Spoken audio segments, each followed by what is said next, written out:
半年时间股价翻倍，在2026年的美股市场，这样的表现绝对称得上一份亮眼的答卷。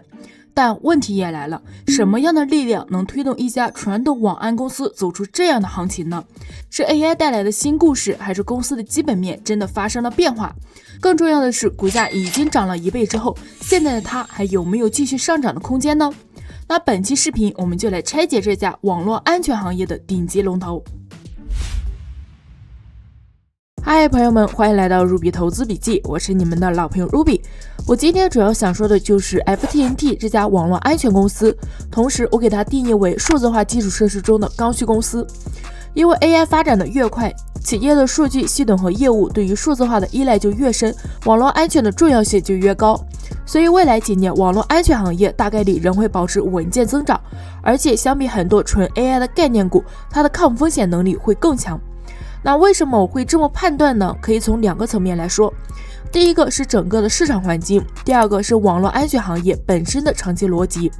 我们先来看市场环境。截至8月初，标普500和道琼斯指数不断的创出新高，纳斯达克表现也更加强势。别看这简简单单的一句话，其实包含了2个关键信息点。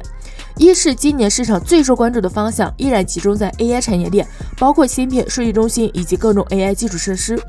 二是随着 AI 行情的不断深入，市场的关注点也开始发生变化，出现了资金轮动。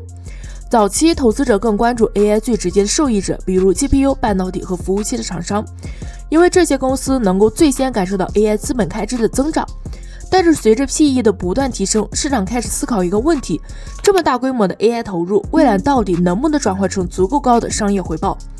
这也意味着投资者不会永远只关注资本开支的最大环节，而会逐渐寻找那些同样受益于 AI 趋势，但是商业模式更加稳定、需求更加刚性的方向。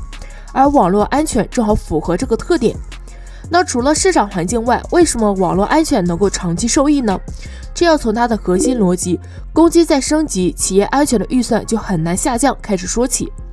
黑客可以利用 AI 生成更精准的钓鱼邮件，快速扫描漏洞，甚至发起更加自动化的攻击。对于企业来说，一次严重的数据泄露或者系统瘫痪，可能带来数百万美元的损失，甚至影响品牌信誉和业务经营。因此，网络安全已经从过去的合规需求变成企业经营中的必选项。尤其是随着 AI、云数据和数据运用的不断深入，企业不仅需要增加安全投入，也越来越倾向选择能够提供完整解决方案的平台型公司。从市场规模来看，网络安全行业依然处于一个长期增长阶段。预计2026年全年网络安全市场的规模是3020亿美元，到2033年有机会达到6632亿的级别，年复合增长率11.9%。同时，随着 AI 安全需求的提升，越来越多安全投入会直接和 AI 能力相关。预计到2027年，超过40%的安全支出都会涉及 AI 能力。这说明网络安全的增长并不是资本的炒作，而是真实的企业需求推动。需求创造缺口，缺口推动股价上升，那资本市场已经开始反映这一趋势。2026年的第2季度，网络安全相关指数的涨幅明显跑赢大盘，而 FTNT、派透这些龙头公司的表现也十分亮眼，市场正在重新认识这个行业的价值。那讲到这里，我想大多数人的心态和我一样，在了解了这个行业的价值之后，就想知道什么样的公司才会是这一波红利的真正赢家。我先把我的答案亮出来，我比较看好 FTNT 这家公司。另外呢，我也会在专栏里面提前上传一张网络安全行业的排名表，专门从估值的角度来分析哪些公司偏贵，哪些相对合理，哪些可能还有空间。因为我知道有一些朋友往往是看到哪只涨得多就追哪只，结果高位站岗，自己也搞不懂为什么要投资这家公司。那有了这张表之后呢，别的不说，最起码想投资网络安全的朋友可以多一点判断的依据，减少一些错误决策带来的损失。相关链接也已经放到了我的频道主页，可以点击加入。接下来我们就来进一步拆解 FTNT 的财务表现、核心增长逻辑以及估值，来说说为什么我认为这家公司能真正吃到这一轮网络安全升级的红利。很多科技公司的上涨靠的是市场对未来的想象，但 FTNT 这一轮的上涨背后最重要的支撑是财务表现正在发生明显改善。简单总结一下 FTNT 的目前状态：收入开始加速，利润率持续提升，自由现金流快速增长，同时公司还在持续回购股票。从这些数据我们能看到 FTNT 正在进入一个稳步增长的阶段。接下来我们来一个一个拆解它的现状。首先是收入，第二季度 FTNT 的总收入达到 20.48 亿美元，同比增长了 26%， 而它2025年全年的收入增长只有 14%， 今年第一季度提升到 20% 左右。那 26% 的第二季度增速说明 FTNT 重新进入上升周期。除了收入，更重要的是利润质量。第二季度 FTNT 的 GAAP 毛利率达到了 80.2%， Non-GAAP 会更高一点 80.9%， 而营业利率更是达到了历史高位 38%， 同比提升近5个百分点。那我总结了一下，这个利润率还能继续提升的核心原因在于它的经营杠杆。收入增长 26%， 但是研发、销售等费用增长速度远远低于它的收入增长，而随着规模的扩大，固定成本被摊薄，新增收入能够带来更高的利润，最终反映到 EPS 上。Non-GAAP EPS 是达到了 0.9 美元，同比增长 41%， GAAP EPS 是达到了 0.82 美元，同比增长 44%。所以我认为 FTNT 处于一个非常健康的财务结构，因为很多科技公司为了抢市场，会不断的增加研发和销售的投入，收入增长的同时，利润被压缩。但 FTNT 现在表现出来的是收入加速的同时，费用控制和规模效应开始释放，盈利能力持续增强。我也很喜欢这样健康的财务表现。不过对于一家科技公司来说，真正体现质量的还是现金流。FTNT 的自由现金流是达到了 9.66 亿美元，同比增长超过1倍，这个水平非常优秀，甚至可以说远超我的预期。我原本预计它的自由现金流应该会落在6亿美元左右。我也分析了它这个增长的原因，是由于网络安全行业独特的商业模式。很多企业它会提前支付多年的订阅费用， FTNT 先收到现金，再随着服务周期确认收入，从而导致它的自由现金流得到大幅的改善。甚至截至第二季度末， FTNT 的递延收入已经高达 76.8 亿美元，远超它25年的68亿美元的总收入，并且公司的现金和短期的投资大约是 44.7 亿美元，而它的长期债务只有5亿美元，这就造成了一个缺口。那在现金流充足的情况下，公司选择了持续进行回购，那这也意味着流通股的数量得到减少，每股收益得到直接提升。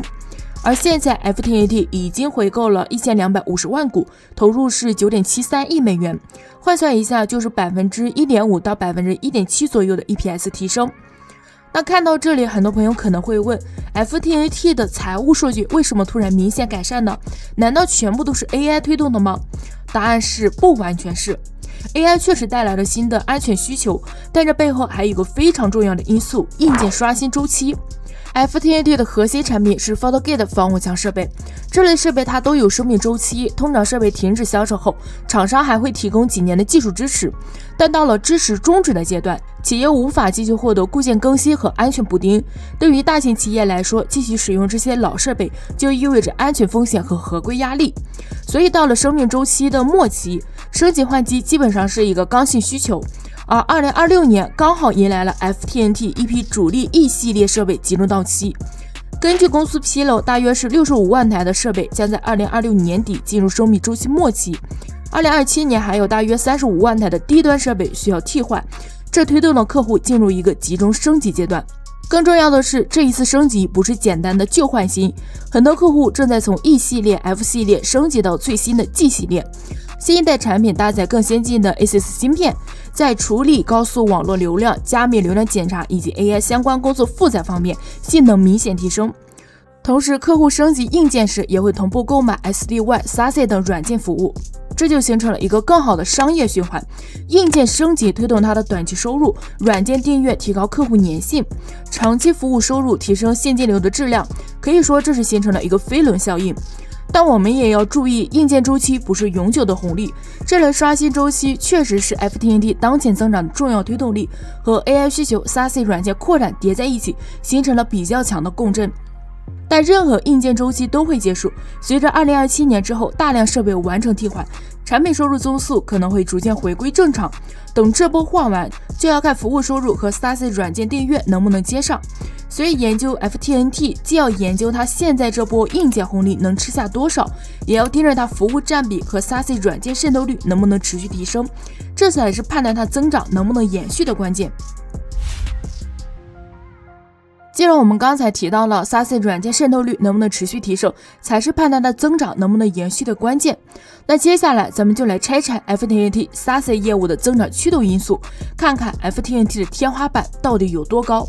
很多朋友听不懂什么是 SaaS， 我们来简单讲解一下。过去企业员工大多在办公室办公，数据和应用集中在公司的内部网络，部署防火墙就能保护核心系统。但现在的情况完全不同，员工远程办公，业务迁移到云端，应用分布在不同的地点，传统的防火墙已经无法覆盖整个企业网络。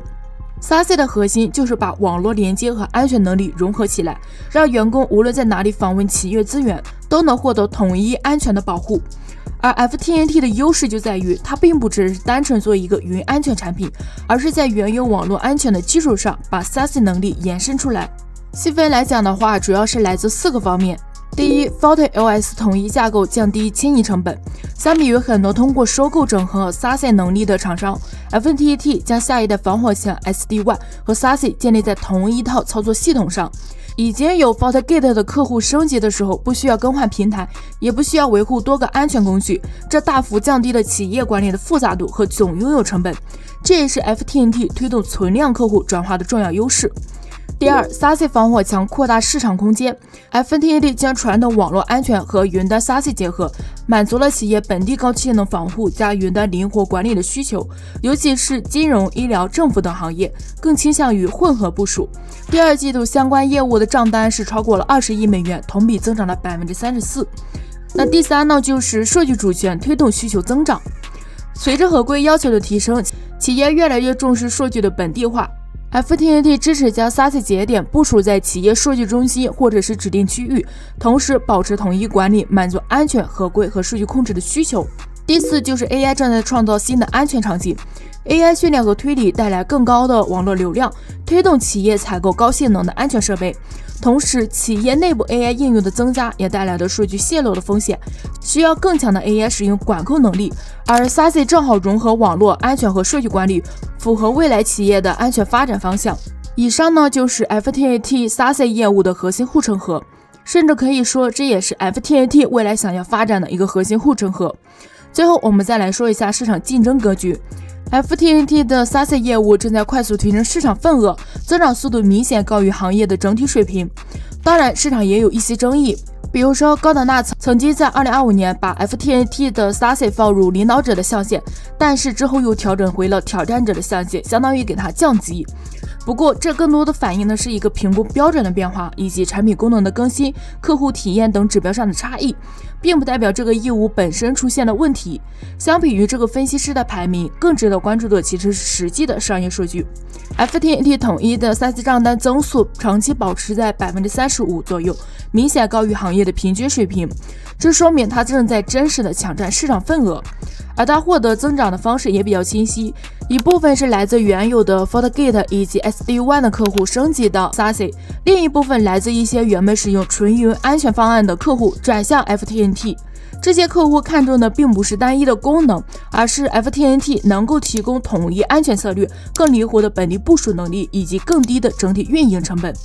把整个逻辑串起来的话， FTNT 的 SaaS 增长的核心驱动力其实非常明显。FortiOS 统一架构让客户的迁移更加顺畅，混合部署能力扩大了它能够覆盖的市场范围， AI 发展和数据合规需求创造了新的安全场景，庞大的存量客户基础则提供了低成本的扩张空间。所以 FTNT 目前还不是 SaaS 领域市场份额最大的玩家，但它确实是从传统网络安全领域切入 SaaS 最成功、增长速度最快的厂商之一。未来只要企业持续追求减少供应商的数量，统一安全管理，并且同时兼顾本地和云端环境，那 FTNT 在 SaaS 领域依然有着较大的一个渗透空间，这也是 FTNT 未来的核心增长点。那看完财报和核心增长点之后，最后一个需要解决的问题就是现在的 FTNT 到底还有没有投资价值，因为它财报后已经反弹了12个点。先说一下我的结论，无论是和我自己过去几年相比，还是和其他高质量的网络安全公司相比， FTNT 的估值都算一个合理的水平。但需要注意的一点是，市场已经把近期的业绩加速 AI 安全需求以及 SASE 增长预期进行了一个充分反应，所以未来的股价能不能继续上涨，就看它能不能持续交出超预期的增长，尤其是在硬件刷新周期逐渐结束之后，服务收入和 SASE 业务能不能接棒，会成为决定它估值能否维持的核心关键。